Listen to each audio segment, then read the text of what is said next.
Shalom y bienvenidos a Vía Haftaj Israel, una frase hebrea que significa amarás a Israel. Esperamos que se queden con nosotros, ya que nuestro maestro, el Dr. Baruch, nos compartirá una enseñanza expositiva de la Biblia. El Dr. Baruch es profesor titular del Instituto Zera Abraham, con sede en Israel. Aunque todos los cursos en el instituto se imparten en hebreo, el Dr. Baruch se complace en compartir esta enseñanza en inglés con doblaje al español. Para más información, visítenos en amarasaisrael.org o descargue nuestra aplicación móvil Mi Estudio Bíblico. Aquí está Baruch y la lección de hoy. Hoy continuaremos con el estudio del libro de Éxodo, capítulo 13, con lo que proseguiremos también nuestra discusión sobre la redención.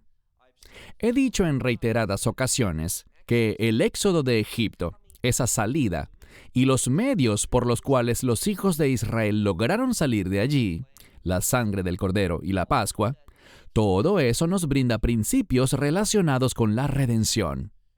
Toma tu Biblia y ve conmigo al capítulo 13 del libro de Éxodo, e iniciaremos a partir del versículo 11. Libro de Éxodo, capítulo 13, empezando desde el versículo 11. Y acontecerá que el Señor los traerá a la tierra de los cananeos, tal como te lo ha jurado a ti y a tus padres, y te la entregará a ti. Vemos cuán importante es la tierra para lo que Dios está haciendo.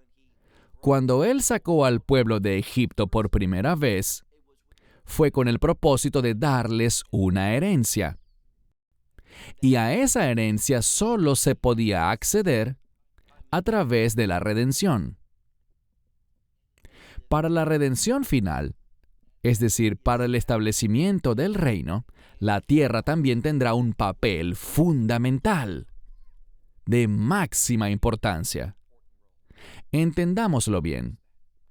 Si los pastores o líderes que sigues minimizan la importancia de la tierra de Israel, debes dejar de seguir a esas personas, porque ciertamente no son verdaderos estudiantes de la Biblia.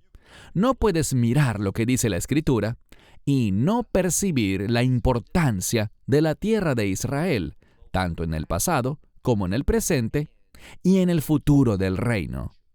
Verso 12. Y transferirás, eso significa pasarás. Algunos lo traducen como santificar, pero no existe manera alguna para obtener el término santificar de esta palabra. Se trata de un término que en hebreo moderno significa transferir. Si estás haciendo una transferencia bancaria, usarías esta palabra. Es tomar algo de un lugar y enviarlo a otro lugar. Dice aquí, y tú transferirás todo fruto del réjem, es decir, todo aquel que abra la matriz. Estamos hablando de la descendencia. Le transferirás todo fruto que abra la matriz al Señor. Entonces, debe pasar de estar en tu poder a estar en su poder. Esto nos dice algo. Este es un ejemplo de adoración. Darle a Dios es adorar, reconociendo que hay cosas que le pertenecen a Él, pero que están en tu poder. Y te diré algo. Cuando tienes algo, aunque todo lo que tenemos proviene del Señor, hay ciertas cosas que somos llamados a devolvérselas a Él, a regresarlas a Él. Y cuando tenemos algunas de sus cosas en nuestro poder, nos encontraremos en una posición sumamente peligrosa. Entonces dice, y transferirás todo fruto que abriera la matriz al Señor, todo fruto de entre la descendencia del ganado que está en tu poder, todo macho. Así que de entre los machos, el macho que abra la matriz, ese macho le pertenece al Señor de entre todos tus animales. El término aquí es sheger bijimá.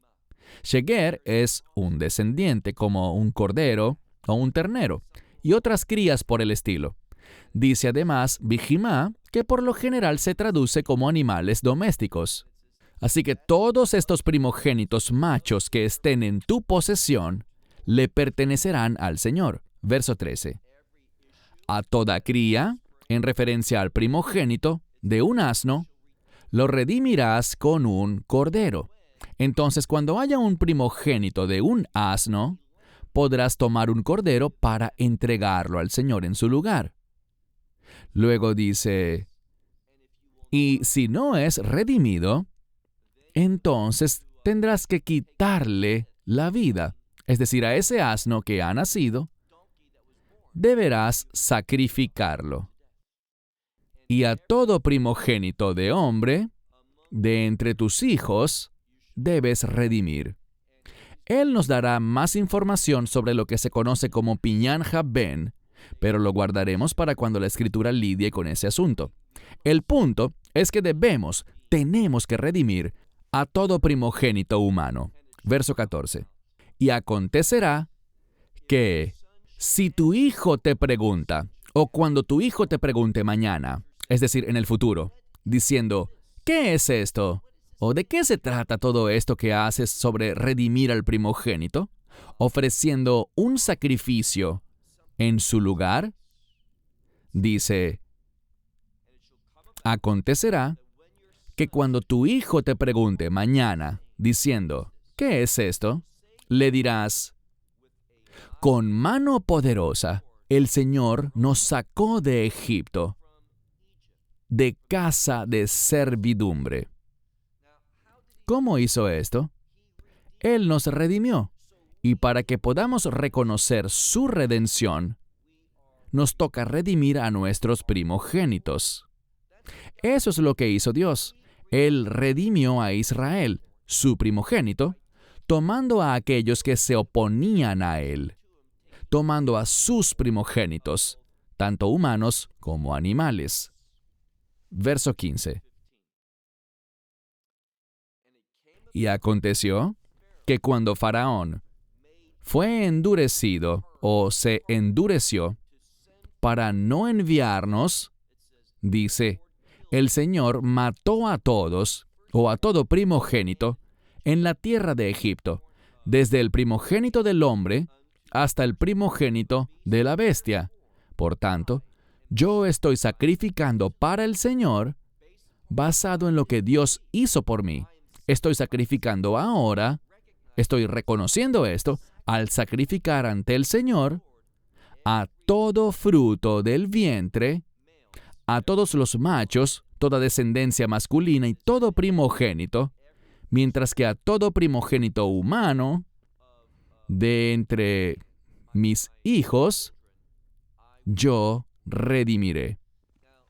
El término aquí es el término lifdot, que proviene de una de las palabras hebreas para redención e implica un pago. Algo muy significativo que se enfatiza aquí es que cuando hablamos del éxodo de Egipto, en referencia a la redención, recuerden que les compartí que existen dos palabras en hebreo para redención: la palabra pdut y la palabra geulá. Geulá tiene que ver con el resultado, las consecuencias de lo que la primera palabra para redención significa, y es ese pago, el acto de la redención. Ese acto de redención generará un resultado. Pero cuando vemos aquí, encontramos que algo muy importante es ese primer aspecto, el pago. La palabra pdut la tenemos en su forma verbal, pero de cualquier forma se repite una y otra vez en el texto. Así que dice, verso 16, y será por señal.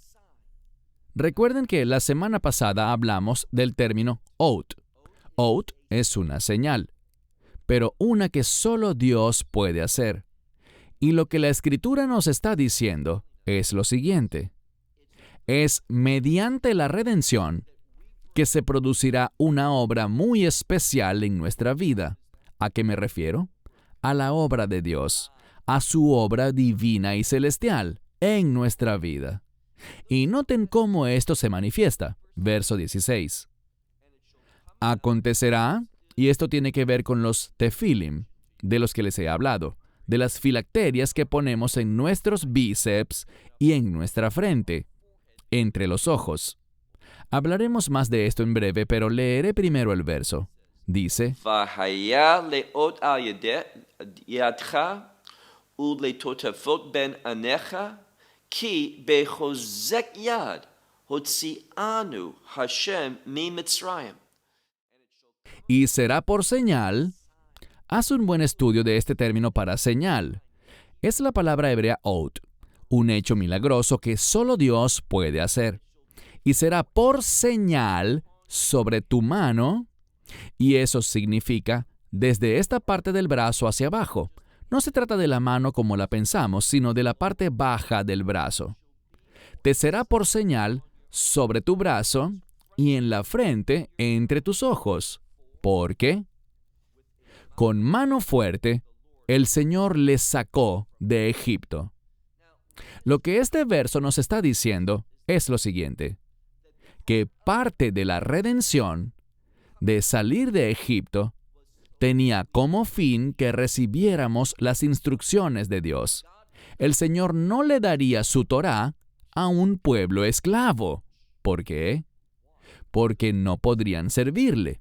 No podrían observar la Torá, no podrían ocuparse de ella, porque estaban bajo la autoridad de Faraón. Así que Dios los liberó, y aquí está la clave, con el fin de llevarlos bajo su autoridad. Ahora, ¿en qué día ocurrió eso? En la Pascua, el día 14 del primer mes. ¿Y en qué día fue crucificado el Mesías? El mismo día, primer mes del año, día 14. Por eso, Él es nuestra Pascua. Y entendamos algo. Él me salvó para ponerme bajo su autoridad. ¿Eres fiel al manifestar eso en las palabras que dices y en tu conducta? ¿Demuestras realmente que estás bajo su autoridad? Para eso te salvó. De eso se trata la cruz. Hay otras implicaciones, obviamente, pero recuerda esto. Él te salvó para llevarte bajo su autoridad. Es vital que lo veas. Y vemos esa autoridad en su palabra. Allí están sus instrucciones. Por lo cual Él nos sacó y nos trajo con el fin de que recibiéramos y obedeciéramos esas instrucciones. Verso 17. Y aconteció que cuando Faraón envió al pueblo, Dios no los condujo por el camino de la tierra de los filisteos, que estaba cerca.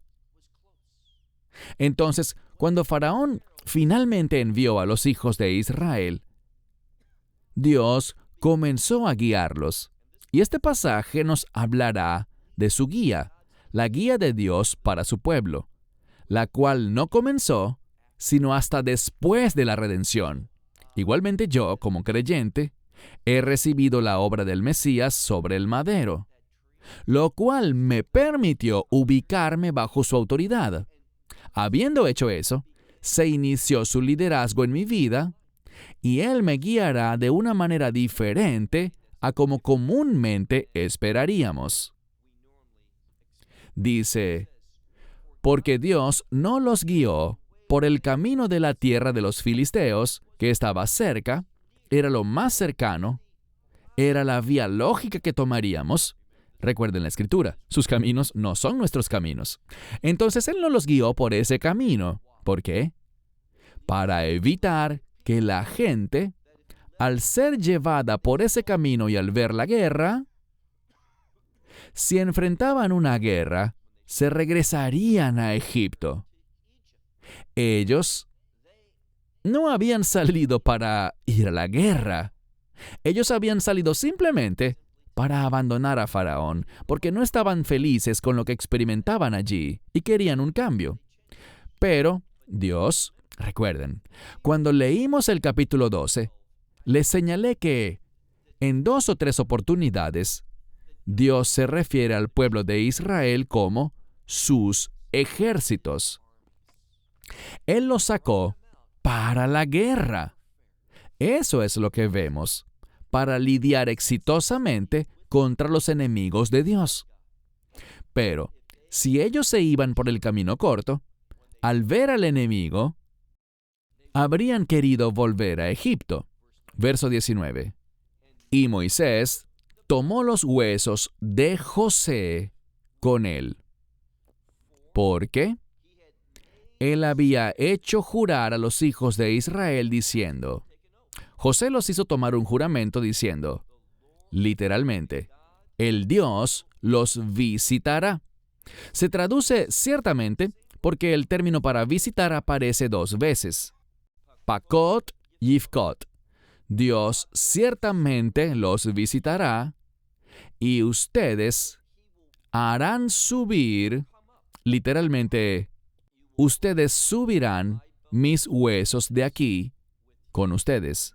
De aquí no solo significa de este lugar, sino de todo lo que guarde relación con Egipto. Súbanme, dice José, no quiero tener nada que ver con Egipto. Este es otro aspecto de la redención. No queremos tener conexión alguna con Egipto, es decir, Egipto es un microcosmos del mundo. No queremos la menor conexión. Queremos estar separados de ellos. No queremos estar conectados con el mundo. Queremos vivir demostrando la autoridad de Dios en nuestra vida, embarcándonos en la travesía que Él está dirigiendo. Entonces José dice, Dios es fiel. Él ciertamente les visitará. Y cuando lo haga, traigan mis huesos desde aquí con ustedes. Verso 20. Y viajaron desde Sucot y acamparon en Etam, en el extremo del desierto. Entonces llegaron a este lugar muy particular. Dios los guió. ¿Y cómo sabemos que Dios los guió por el camino? Bueno, la última palabra del verso 20 es la palabra midbar, que significa desierto. Obviamente, a este punto, todos saben que esto infiere un lugar de gran necesidad. Es necesario que dependamos de Dios. ¿Por qué? Mira el verso 21.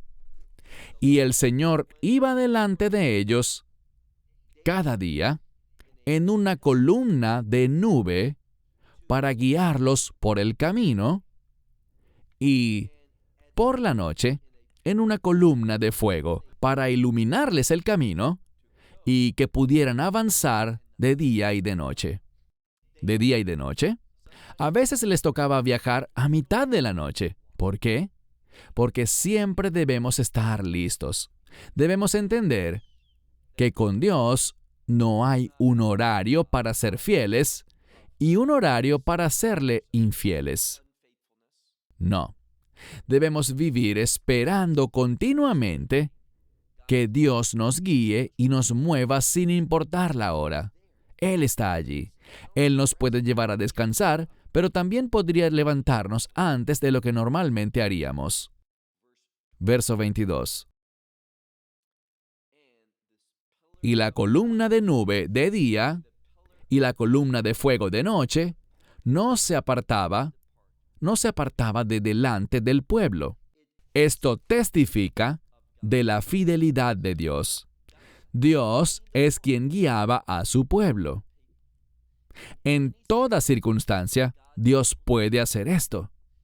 En el calor del día, Él era una nube para ellos. Durante las horas de la noche, cuando la temperatura seguramente descendía, Él era un pilar de fuego, iluminando su camino en las tinieblas. Ante cualquier necesidad, Dios proveía para que su pueblo pudiera seguirle. Hagamos un resumen brevemente de todo esto. Dios es un Dios que cuando nos sometemos a su autoridad, lo cual solo es posible mediante la redención, para esto nos redimió. Una de las razones es para llevarnos bajo su autoridad. Y solamente cuando reconocemos esa autoridad es que Él empezará a guiarnos. ¿No es lo que hemos leído? Él nos guiará por sendas que no habríamos tomado por nosotros mismos. Entendamos que todo esto nos brinda información extremadamente práctica. Por esto, esta gente que habla de tus sueños y tu destino, puedo decirte que 99.9% de ellos han sido engañados por el enemigo. Han sido engañados como hemos hablado anteriormente. Y me refiero a que ellos piensan que su supuesto destino fue dado por Dios, pero no fue Dios. Fueron sus deseos carnales. Es lo que ellos quieren lograr. Dios no está en ese plan. Y ellos se aferran a todo eso y no dejan ir los propósitos que ellos piensan que Dios les ha dado. Y es muy triste porque se engañan a sí mismos. Dios tiene algo mejor, algo muy diferente, algo mucho mejor para ellos, siempre y cuando ellos se sometan a Él. La redención me lleva a un lugar en el que puedo reconocer y someterme a su autoridad en mi vida. Y es cuando hago eso que se inicia la obra de Dios dirigiéndome, liderándome, guiándome hacia un lugar y de una manera que yo no habría anticipado por mi propia cuenta. Y Dios hará esto por absolutamente cada persona. Estos no son principios que funcionan para unos, pero no para otros. Todo esto que hemos visto tiene una aplicación práctica para nuestra vida. Pero la pregunta es esta: ¿realmente quiero que Dios sea mi guía? ¿O lo que yo quiero es que Él simplemente respalde mi plan? Sabes, yo voy a ir y haré lo que quiero hacer. Pero si no somos capaces de lograr lo que queremos, entonces le pedimos a Dios que obre por nosotros. Eso no es espiritualidad. Eso no es madurez. Esa es una idolatría cristianizada. Y eso es repugnante ante los ojos de Dios. Debemos madurar y debemos crecer bíblicamente. Debemos entender que este libro requiere un estudio serio. Eso significa una cantidad seria de tiempo y preparación. Y cuando estamos dispuestos a hacer eso, ¡wow!, Dios empezará a encontrarse con nosotros para dirigirnos e instruirnos, iluminarnos, darnos una perspectiva distinta y se producirá, y con esto iniciamos, vendrá esa ta'avá. Cerraré con esto. Esa palabra ta'avá la usamos de una manera muy común hoy en día. Si decimos veitea avon, significa bon appetit o buen provecho.